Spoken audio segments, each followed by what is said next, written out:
Hey, what's up? This is Matt with Peacefully Wired. This is my second video, and I was not going to make a video today because I wasn't really sure what I wanted to talk about. And having OCD, I kind of was like, let's put this off, let's structure it and do it a different day. But I just decided I'm going to do this right now. And so what I wanted to talk about was I made a TikTok earlier today about depression and anxiety, and how as an OCD sufferer we feel a responsibility to, it's weird, it's a paradox, because on one hand we don't want to feel what we're feeling and we want to run away from it, do compulsions, reassure ourselves, look for certainty, but at the same time we have this, at least I do, this is what I experience. I have this responsibility that I feel when I feel sadness or anxiousness, or I used to feel this way. I don't anymore. I don't give into it. And one of the reasons why is because I understand how anxiety and depression work now. And I think potentially a lot of people that suffer from depression and anxiety might have this issue where we feel this obligation to feed into the feelings because we're awfulizing and catastrophizing. And I'll just give an example. So today, my wife had a potential speaking engagement. My wife is a meditation teacher.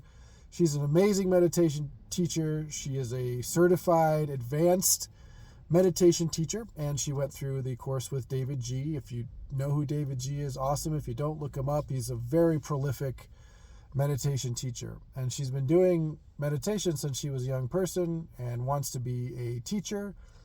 And so there's a seniors place here where we live.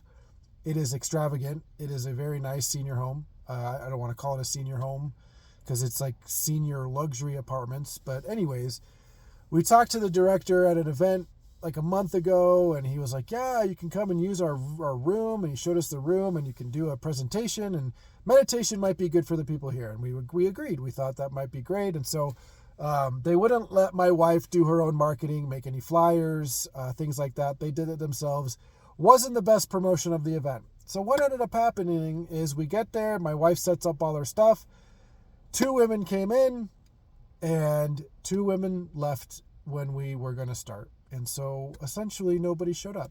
And as I'm talking about it, it makes me just choke up a little bit. It really broke my heart because just to see my wife put those things out there, her books that she's written, and she was ready to talk to people about meditation. She really wanted to. And nobody showed up. And even though she had a smile on her face as they were walking out, it really crushed me.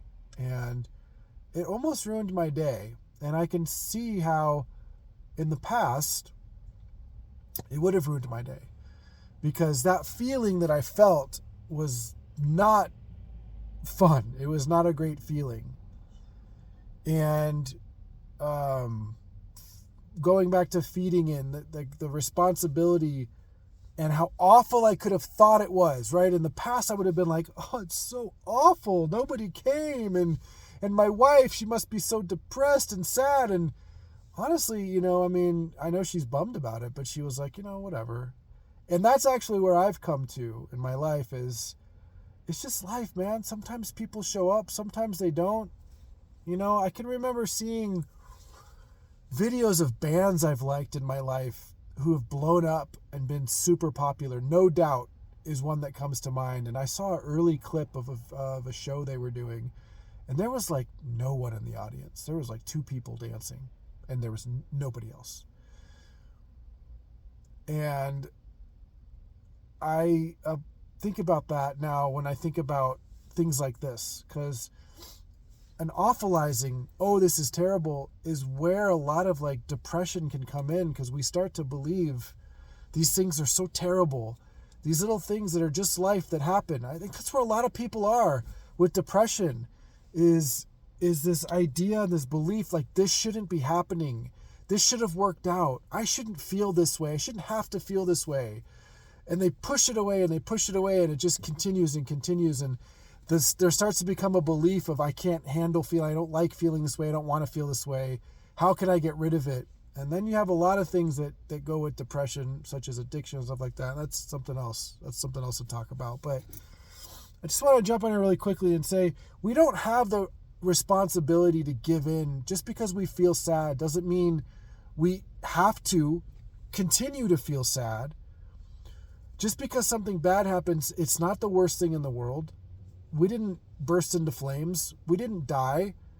And perhaps, my wife likes to say, it was the universe saying, because we actually don't want to be in the place that we're living right now, and we want to move to another place in this state where I grew up, where we both really love, and where my mom lives, and we both want to be.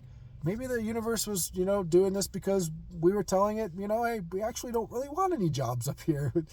So you never really know why. But just going back to I could have made it awful, but I didn't. And I think it's the anxiety and depression stem from our beliefs about what is happening.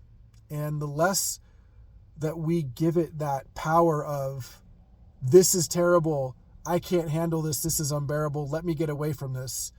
The less we do that, and the less we do what I did today. I felt the sadness. I felt that, I felt like I wanted to cry for my wife, and I allowed myself to feel that way. I didn't really cry. I kind of cried. Not really, but I did a little bit. But I allowed it to just move through me. I went on with my day. I continued to try to build our business, whereas I could have curled up into a ball and just, ate my day away, which is kind of what I wanted to do, but I didn't do that. So you don't have to give in. You don't have to be afraid of feeling anxious and depressed. You can let it pass through you. It's not the worst thing in the world. Change your belief about depression and anxiety. And I'll end it with this. There's no such thing as a chemical imbalance. It has been debunked. Go look it up. There is no such thing. They have done studies of people that have committed suicide and taken their levels of serotonin versus a normal person, and there is no difference in the levels of serotonin.